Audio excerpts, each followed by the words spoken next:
अस्सलाम वालेकुम, welcome to programming with Rahim. और आज हम लोग पढ़ेंगे शेप्स, डायमेंशंस और रीशेपिंग। हमने पिछले वीडियो में देखा था कि एरेज़ नंबर में किस तरीके से बनती हैं, और आज हम लोग देखेंगे कि शेप्स क्या होते हैं, डायमेंशंस क्या होती हैं, जो कि मैंने पिछले वीडियो में भी थोड़ा बहुत बता दिया था, और रीशेपिंग क्या करते हैं। तो इसलिए हम क्या करेंगे कि एक फ़ाइल बनाएंगे जिसका नाम मैं रखूँगा shape dimensions and reshaping dot IPYNB। Notebooks में बनाएंगे हम इसको, और यहाँ पे मैं कोड सेलेक्ट कर लेता हूँ जल्दी से। और यहाँ पे हम लोग क्या करेंगे कि एक एरे बनाएंगे। तो मैं क्या करूँगा कि एक एरे बनाऊँगा, तो array equals np dot array और 1 2 3 4 5 लिख देंगे। और इसके पहले हमें क्या करना पड़ेगा कि numpy को इंपोर्ट करना पड़ेगा। तो इंपोर्ट numpy एज np बस एक एलियस है। आप लोग सिर्फ इंपोर्ट numpy भी कर सकते हैं। तो अगर numpy करेंगे तो आप लोगों को क्या लिखना पड़ेगा, numpy डॉट करना पड़ेगा। तो इसलिए हम शॉर्ट में इसको np कर लेते हैं। और यहाँ पे हमारा सेलेक्ट नहीं हुआ Python interpreter, I don't know why. और यहाँ पे हाँ एग्जीक्यूट हो गया, ठीक है। तो अब यहाँ पे अगर मैं लिखूँ एरे, तो यहाँ पे हमारे पास एरे आ जाएगी। नाउ इस एरे का मैं क्या कर सकता हूँ, इस एरे का मैं एनडिम कर सकता हूँ। एनडिम करने से हमें क्या पता चलेगा कि इसकी डायमेंशंस कितनी है। डायमेंशंस हमने पिछले वीडियो में बताया था कि list with in a list होती है। तो मान लो कि अगर मैं इसको यहाँ पे, बल्कि नहीं, मैं इसको डुप्लीकेट कर लेता हूँ। इसको हटाएंगे हम यहाँ से, और लेट्स सपोज के इसको मैं डुप्लीकेट करता हूँ और इसका लिखता हूँ एरे 2D। और 2D एरे में मैं क्या करूँगा कि इसको इस तरीके से दो ब्रैकेट्स लगाएंगे, और यहाँ पे इसको मैं कॉपी कर लेता हूँ, Ctrl+C, Ctrl+V। और इसमें लेट्स सपोज 6 दे दिया मैंने यहाँ पे, और यहाँ पे लेट्स सपोज मैंने 7 दे दिया, ठीक है। ओके, अब यहाँ पे अगर हम क्या करेंगे कि इसको, बल्कि मैं नेक्स्ट सेल में ले आता हूँ। ओके, और एरे 2D अगर हम करेंगे यहाँ पे, तो हमारे पास एक 2 डायमेंशनल एरे हमें दिखने को मिलेगी। और अगर मैं एरे 2D डॉट एनडिम करता हूँ, तो यहाँ पे क्या हो गया, array 2D is not defined. Okay, तो मैंने अंडरस्कोर नहीं लगाया था। एरे 2D डॉट एनडिम करेंगे तो हमें 2 दिखने को मिल जाएगा, नो सरप्राइज इन दैट। अच्छा जी, अगर हमें शेप मालूम करना है किसी भी एरे का, तो हम क्या करेंगे, एरे डॉट शेप लिख देंगे। एरे डॉट शेप लिखेंगे तो हमें यहाँ पे 5 कॉमा दिखने को मिल गया, ठीक है। अगर हम एरे 2D डॉट शेप करेंगे, तो एरे 2D डॉट शेप, यहाँ पे हमें 2,6 देखने को मिल गया। अच्छा, यहाँ पे ये जो 5 कॉमा लिखा हुआ आया है, इसका मतलब है कि हमारा एरे 1 डायमेंशनल है और उसमें एग्जैक्टली 5 एलिमेंट्स हैं। तो अगर हम चेक करेंगे तो हमारे पास एग्जैक्टली 5 एलिमेंट्स हैं, तब जाके ये हमारे पास एरे डॉट शेप में 5 कॉमा लिख के आया। अगर मैं इसको प्रिंट करा दूँ फॉर एग्जाम्पल, तो हमारे पास क्या आएगा, 5 कॉमा ही आएगा, ठीक है। और यहाँ पे एरे 2D डॉट शेप है। अच्छा, यहाँ पे क्या है कि 2 रोज़ हैं और 6 कॉलम्स हैं, 2,6। इसका मतलब ये होता है कि 2 रोज़ हैं, 6 कॉलम्स हैं। अगर हम यहाँ पे देखेंगे तो हमें पता चलेगा कि हमारे पास 2 रोज़ हैं और एग्जैक्टली 6 कॉलम्स हैं, जो कि एक हमारे नंबर ऑफ एलिमेंट्स हैं यहाँ पे। ओके, तो यहाँ पे हमारे पास हो गया, ठीक है। अब हम क्या करेंगे कि इसको हम देखेंगे कि रीशेप, तो रीशेपिंग एन एरे। अच्छा जी, तो रीशेपिंग के लिए मान लो मेरे पास एक एरे है, जो कि लेट्स सपोज मैं इसका नाम रख देता हूँ, हाँ ठीक है, एरे रीशेप रख देते हैं। जो कि क्या होगा, एरे 2D को रीशेप करेंगे हम, तो array underscore 2D dot reshape.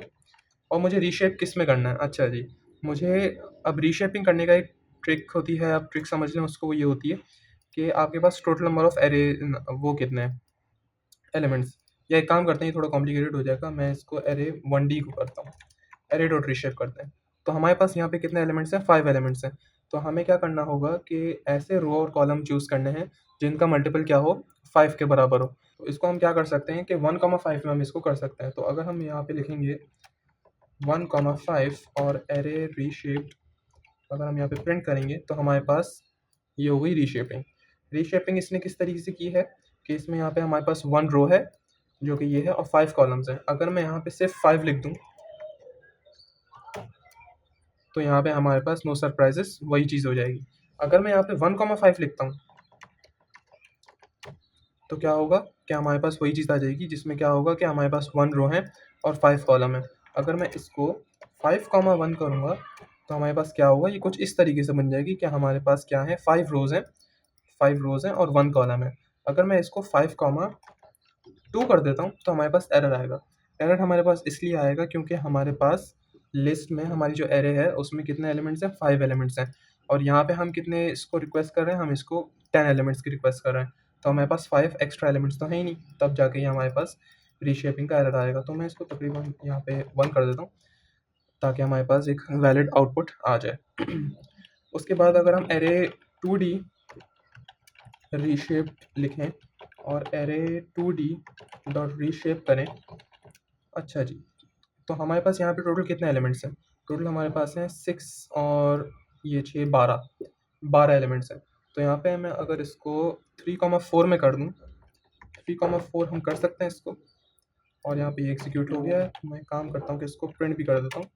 तो हमारे पास हाँ, ये बिल्कुल सही से एग्जीक्यूट हो गया, और 3,4 का मतलब है कि 3 रोज़ हैं हमारे पास और 4 कॉलम्स हैं। तो टोटल कितने एलिमेंट्स हो गए? टोटल हमारे पास 12 एलिमेंट्स हो गए, और 12 एलिमेंट्स इस तरीके से हुए हैं कि ये एक 2D डायमेंशनल है। अगर मैं इसका एंडिम प्रिंट करूँ, array 2D reshaped, array 2D reshaped dot ndim करेंगे तो हमारे पास ये 2 आएगा, क्योंकि ये 2 डायमेंशनल एरे है। अब मान लो अगर मैं इसको 4,3 में कर दूँ तो भी ये एग्जीक्यूट हो जाएगा। अगर मैं इसको 6,2 में कर दूँ, 6 2 12 होता है, तो ये भी हो जाएगा, क्योंकि 6 कॉलम्स हैं, 6 रोज़ हैं और 2 कॉलम्स हैं हमारे पास। अगर मैं इसको 2,6 में करूँ तो हमारे पास आउटपुट कुछ इस तरीके का आएगा। आई होप समझ में आ गया आप लोगों को। अब हमारे पास एक और आखिरी चीज़ होती है, वो होती है फ्लैटन। तो लेट्स सपोज मैं यहाँ पे एरे 2D रीशेप्ड को ही फ्लैटन कर दूँ, और यहाँ पे फ्लैटन क्या लेगा, कुछ भी मेरे ख्याल से नहीं लेता ये। तो एरे 2D फ्लैटन, अगर मैं इसको यहाँ पे लिखूँ और एरे 2D फ्लैटन को अगर मैं प्रिंट करूँ तो हमारे पास ये क्या होगा कि ये एक सिंगल डायमेंशनल 1D एरे आ जाएगी हमारे पास, और यहाँ पे तमाम चीज़ें हमारे पास यहाँ पे फ्लैट हो चुकी हैं। अगर मैं इसका एंडिम प्रिंट करूँगा तो फ्लैटन डॉट एंडिम, कमेंट सेक्शन में बताइए क्या आएगा, इसका आउटपुट आएगा 1। Okay, perfect. तो यही है। अगर हम यहाँ पे एरे रीशेप्ड को अगर हम फ्लैटन कर दें, तो एरे रीशेप डॉट फ्लैटन कर दें तो यहाँ पे इसका आंसर भी क्या आएगा, एक फ्लैट सिंगल 1 डायमेंशनल एरे आएगी। ओके, आप लोग क्या कर सकते हैं कि इसका array reshaped dot shape print कर सकते हैं। 5,1 आ गया, मतलब कुछ भी आप लोग कर सकते हैं इस चीज़ से numpy के लिए। अगर आप लोगों को और भी कुछ चीज़ें चाहिए होंगी तो आप लोगों को इसकी डॉक्यूमेंटेशन में जाना पड़ेगा, जो कि मैं यहाँ पे दिखा देता हूँ आप लोगों को। numpy डॉक्यूमेंटेशन, चलो यहाँ पे हम आ गए, numpy डॉक्यूमेंटेशन में आ गए, और numpy डॉक्यूमेंटेशन में क्या मिलेगा आप लोगों को, सब चीज़ें यहाँ पे मिल जाएंगी। आप लोग अपना वर्जन यहाँ पे चूज़ कर सकते हैं। लेट्स सपोज मेरा वर्जन ये है numpy 2.5, और यहाँ पे हम लोग आके यूज़र गाइड गेटिंग स्टार्टेड पे क्लिक करेंगे, और यहाँ पे आपके पास पूरी डॉक्यूमेंटेशन आ चुकी है कि एरे क्या होती है, एरे को प्रिंट किस तरीके से करते हैं, बनाते कैसे हैं। रीशेपिंग हमने यहाँ पे देखी, तो यहाँ पे ए रेंज हमने पिछली वीडियो में देखा था, और यहाँ पे हमने इसको रीशेप कर दिया है। अच्छा, आप लोग ये भी देख सकते हैं कि इसमें क्या है कि आपने एरे दिया, शेप आपको किस में करना है, और ऑर्डर क्या रखेंगे आप। तो इस तरीके से आप लोग कर सकते हैं। मतलब numpy की इसमें डॉक्यूमेंटेशन में काफ़ी सारी चीज़ होती हैं। अगर आप लोगों को यहाँ पे नहीं जाना लग रहा सही, तो आप लोग क्या कर सकते हैं कि आप लोग ChatGPT पे जाके कर सकते हैं। ठीक है, okay, that's all for this video. Thank you so much, और अल्लाह हाफ़िज़।